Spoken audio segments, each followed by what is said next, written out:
Morning. In depth. This is more of an introductory session, so it's going to be slightly shorter than the sessions you ran in the past. So the idea is, if you want more detailed or tailored support, you can always get in touch with us, and you can get a more sort of one-to-one. You get a more specific one-to-one session to go through your particular safeguarding needs, including going through things like a safeguarding checklist.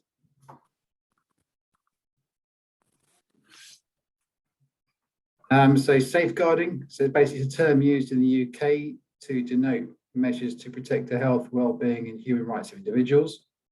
It allows people, especially children, young people and vulnerable adults, to live free from abuse, harm and neglect. So how do we know when to report a safeguarding issue? So the key terms: recognise, respond and report. People in your organisation should know the signs and symptoms of harm and abuse. Signs and symptoms are not always obvious or clear. However, the more that staff and volunteers know about possible warning signs, the more likely they are to recognise abuse and to take action. You must understand the particular risks and circumstances of the children and adults you work with, so you can decide what staff and volunteers need to know about. As a general rule, the more directly your staff or volunteers work with children or adults at risk, the more detail about recognising the different types of harm and abuse they should know. Responding to safeguarding concerns, you must make it clear to all staff and volunteers in your organisation that they are expected to record safeguarding concerns and to take action in response. You need to develop procedures for everyone to follow. So, you can have things like your safeguarding policy in place, but if there aren't clear procedures in your safeguarding policy and if people aren't aware of them, then it's not much use. So you really need to make sure that people in your organisation understand the procedures that need to take place to ensure that you're working with your safeguarding priority areas and concerns. So you need to train your staff and volunteers in these procedures, and you should let your staff and volunteers know that you understand it can be hard to take action, because obviously it does require a certain element of judgment skills, identifying where a safeguarding issue has arisen. So look at some of the signs of child abuse, child neglect. The signs of child abuse aren't always obvious, and the child might not feel able to tell anyone.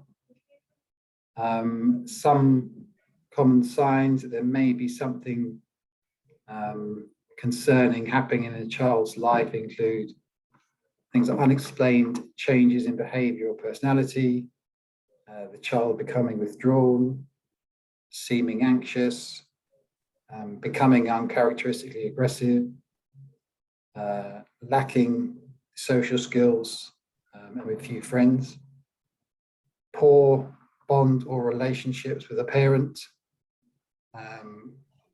knowledge of adult issues inappropriate for their age, running away or going missing, always choosing to wear clothes which cover their body.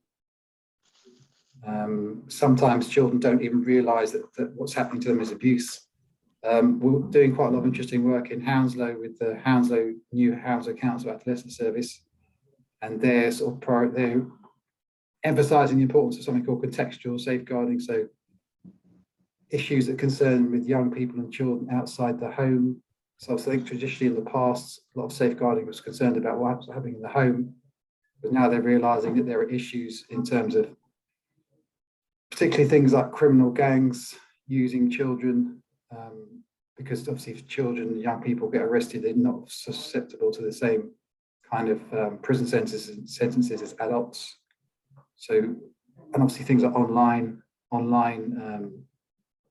increases the opportunity for young people to be groomed and getting involved in abuse.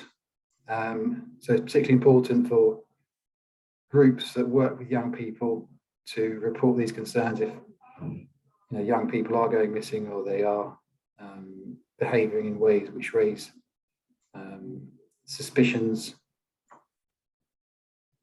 And obviously I'll have information at the end of the slides about if you're an Ealing group, who to contact in Ealing Council for your concerns, and if you're a Hounslow group, who to contact in Hounslow Council, because obviously you have to,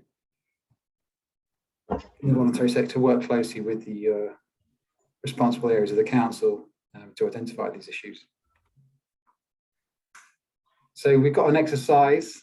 I think there's enough people here, I think, to put people into groups. So basically, this is based on a real life case study. So I'm going to give you this example to talk about in groups. Then we can come back and go discuss it a bit further. So you're working with adults. A mother comes into your office and appears distraught. She has a 3-year-old child with her. I'm on training. The mother is crying and is clearly distressed and tells you that she's being thrown out of the home. The child starts crying and the mother smacks her on the leg. Okay. What do you do? So hang on, I'll just put you into small groups maybe.